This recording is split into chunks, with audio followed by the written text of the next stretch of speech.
কম ঝোলে তেলাপিয়া মাছ রান্না।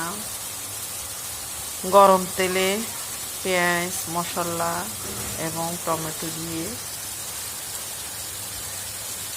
রান্না করা ঝোলে ভাজি মাছগুলো দিয়ে দিব। এরপরে একটু গরম পানি ঢেলে কিছুক্ষণ রান্না করব।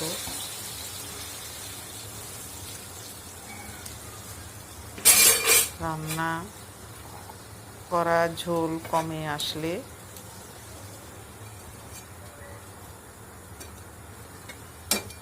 তেলাপিয়া মাছগুলো উল্টে পাল্টে দিব।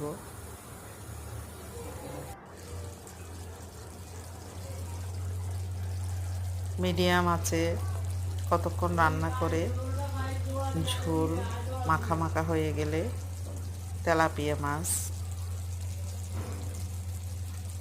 নামিয়ে রাখবো। স্বাদের তেলাপিয়া মাছের রান্না হয়ে গেল।